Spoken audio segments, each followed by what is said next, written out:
Hello everyone, আমি astrologer এবং বাস্তু কনসালটেন্ট তনুশ্রী। আজকে আমি ধনুরাশির জাতক জাতিকাদের জন্য 2024 সালে ধনুরাশির মানুষদের কেমন কাটতে চলেছে বা জীবনে কী কী ধরনের পরিবর্তন আসতে চলেছে, সেটা আপনার কর্মজীবন, আপনার বিজনেস, আপনার আর্থিক অবস্থা, আর্থিক লাভ ক্ষতির সম্ভাবনা, শিক্ষাগত অবস্থা, প্রেম সম্পর্কের উৎকান পতন এবং দাম্পত্য জীবন, স্বাস্থ্য সম্পর্কিত বিষয়ে বিস্তারিত আলোচনা করব।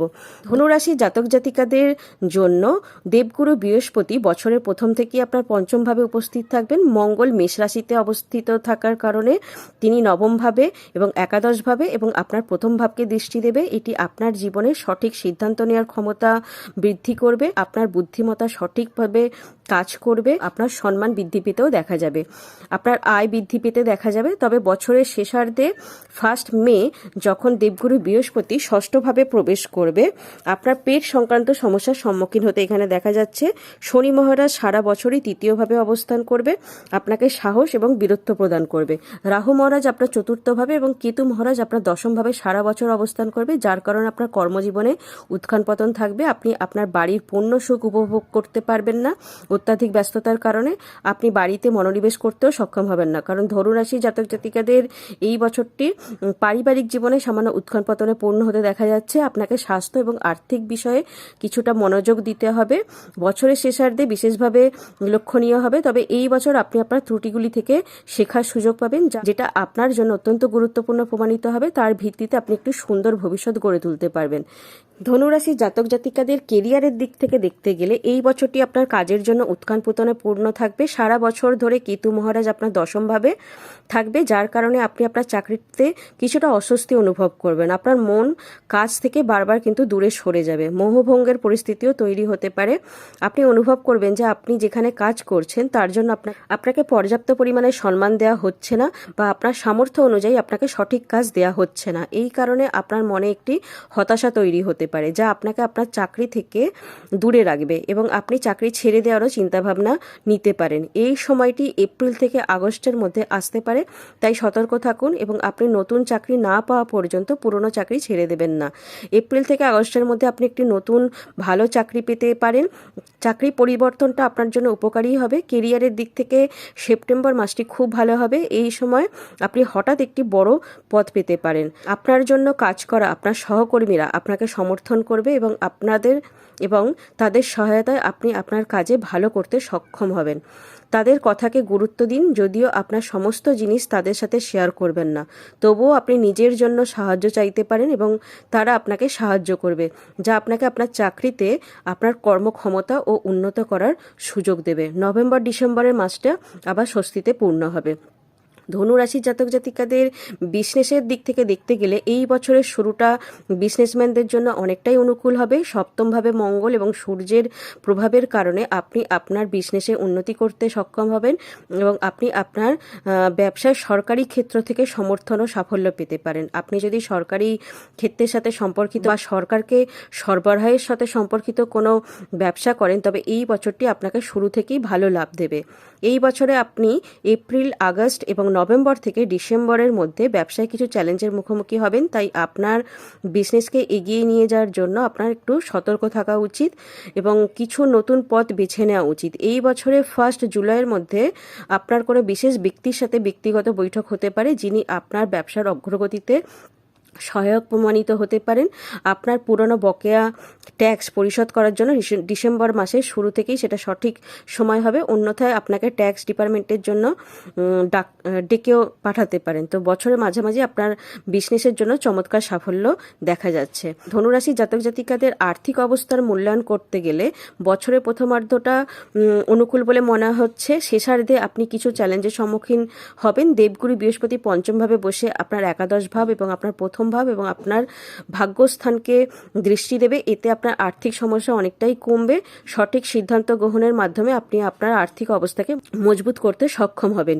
যদিও মে মাসের শুরুতে যখন বৃহস্পতি আপনার ষষ্ঠভাবে প্রবেশ করবে, তখন আপনার খরচ কিন্তু বাড়তে দেখা যাচ্ছে। আপনার আর্থিক অবস্থার জন্য খুব একটা ভালো সময় নয়। এই সময়টায় শনি মহারাজ আপনার পঞ্চম, নবম এবং দ্বাদশ ভাবের দিকে দৃষ্টি দেবেন, যার কারণে আপনি কিছু ব্যয়ের দিকেও মনোযোগ দিতে পারেন। এই সবকে নিয়ন্ত্রণে আনতে হবে আপনাকে। এই বছর আপনাকে আপনার আয় এবং ব্যয়ের মধ্যে আর্থিক ভারসাম্য বজায় রাখতে হবে এবং আপনাকে বছরের শুরু থেকেই এর জন্য প্রচেষ্টা করতে হবে, অন্যথায় আপনি সমস্যার সম্মুখীন হতে পারেন।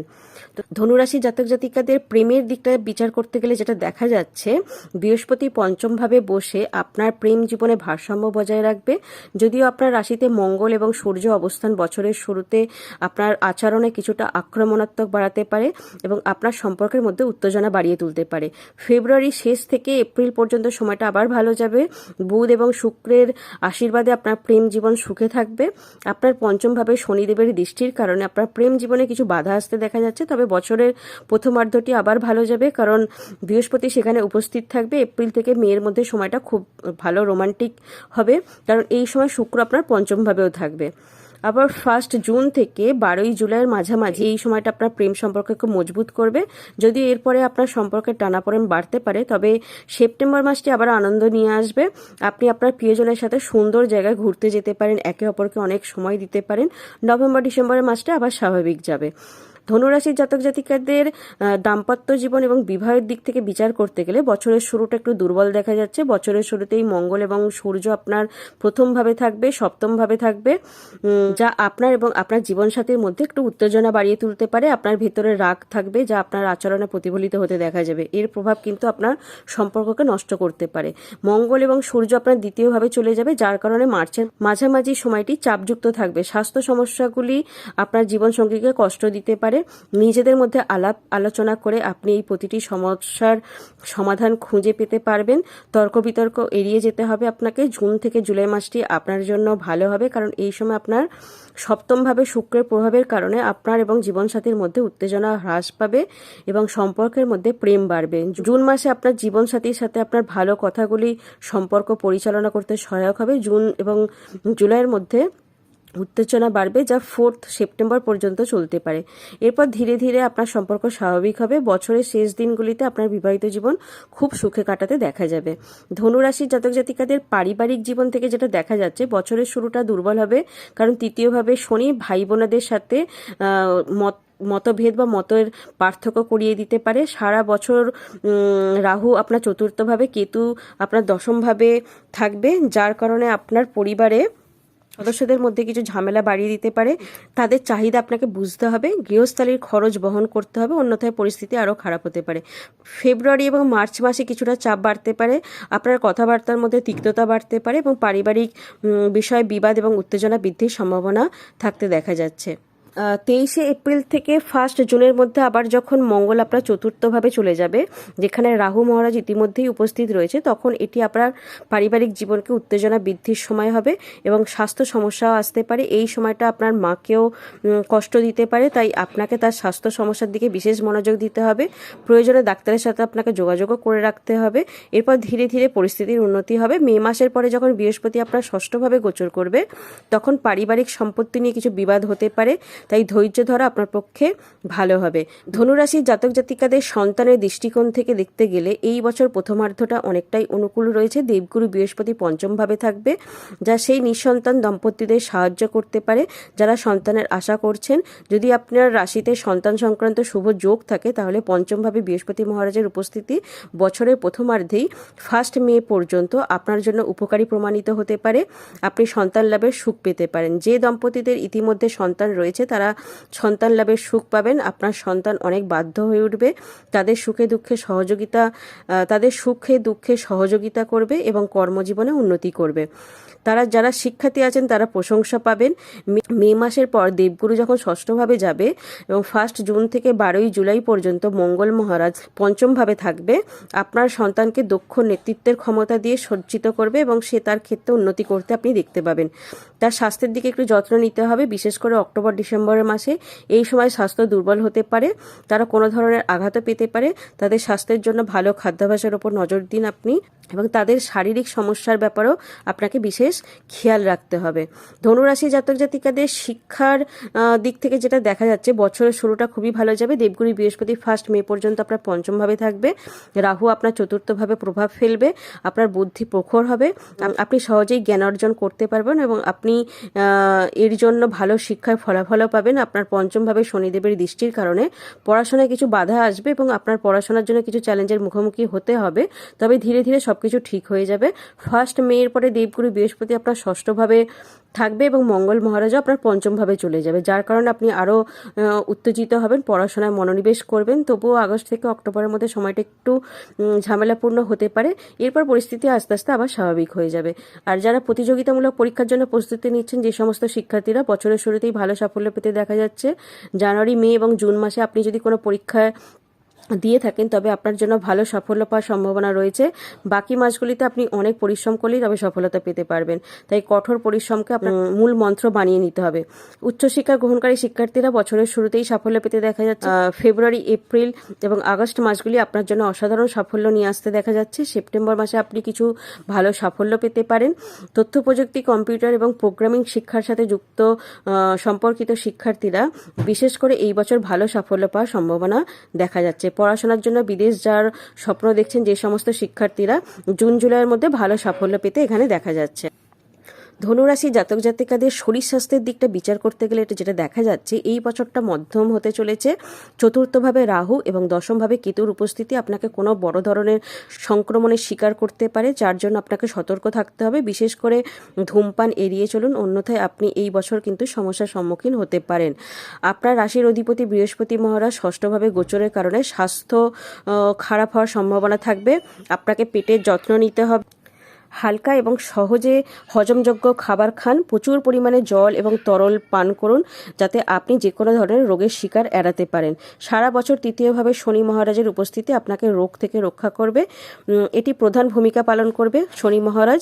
তাই আপনি যদি আপনার দৈনন্দিন রুটিন পরিকল্পনা করে চলেন এবং সেই অনুযায়ী যদি জীবনযাপন করেন, তবে সব কিছু সমস্যা থেকে আপনি বেরিয়ে আসতে পারবেন। আর জ্যোতিষী উপায় যেটা করতে হবে, যেহেতু এই রাশির অধিপতি গ্রহ বৃহস্পতি, তো সর্বাধিক লাভকারী এবং শ্রেষ্ঠ উপায় যেটা হচ্ছে প্রত্যহ বিষ্ণু সহস্রনাম পাঠ করা। এই পাঠ শুধুমাত্র বৃহস্পতি গ্রহের জন্য নয়, সমস্ত নবগ্রহের জন্যই এই পাঠ বিশেষ করে লাভকারী। এছাড়া আপনারা প্রত্যেক বৃহস্পতিবার দিন করে কলা গাছের পুজো করতে পারেন। কলা গাছে হলুদ এবং গুড় দিয়ে আপনারা কলা গাছে নিবেদন করতে পারেন, এতে সমস্ত বাধা দূরীভূত হয়। এছাড়া বৃহস্পতিবার দিন করে আপনারা গরিব বাচ্চাদেরকে বা মন্দিরে ছোলার ডাল বা গুড় বা কোনো রকম হলুদ মিষ্টি আপনারা মন্দিরে দান করতে পারেন, বা গরিব বাচ্চাদেরকেও আপনারা এগুলো দান করতে পারেন। আর বৃহস্পতিবার দিন করে অবশ্যই যদি আপনার বাড়ির কাছাকাছি কোনো গোশালা থাকে বা গোমাতাকে দেখতে পান, গোমাতাকে আপনারা কলা খাওয়ানোর চেষ্টা করবেন। এবং প্রত্যেক বৃহস্পতিবার দিন করে আপনারা স্নানের জলে একটু হলুদ মিশিয়ে স্নান করতে পারেন, এতে বৃহস্পতি গ্রহ খুবই শক্তিশালী হয় এবং বৃহস্পতির অশুভ প্রভাব কেটে যায়। এছাড়া আপনার ভাগ্য নির্ধারিত হয় আপনার নিজস্ব জন্মকুষ্ঠি বা জন্মছকে সমস্ত গ্রহের অবস্থানের ওপর। আপনার নিজস্ব জন্মকুষ্ঠিতে যদি সমস্ত গ্রহের অবস্থান ঠিক না থাকে বা কোনো খারাপ গ্রহের দশা অন্তর্দশা চলতে থাকে, বা আপনার বাস্তুতেও যদি কোনো রকম সমস্যা হয়ে থাকে, তাহলে আপনারা ভালো কোনো অ্যাস্ট্রোলজারের সঙ্গে পরামর্শ করতে পারেন। তো ভিডিওটি আজকে আমি এখানেই শেষ করলাম। ভিডিওটি ভালো লাগলে অবশ্যই ভিডিওটিকে লাইক করবেন, চ্যানেলটিকে সাবস্ক্রাইব করবেন, পাশে থাকা বেল আইকনকে অল প্রেস করে রাখবেন, যাতে আমি নতুন ভিডিও আপলোড করার সঙ্গে সঙ্গেই আপনাদের কাছে নোটিফিকেশান চলে যায়। নমস্কার।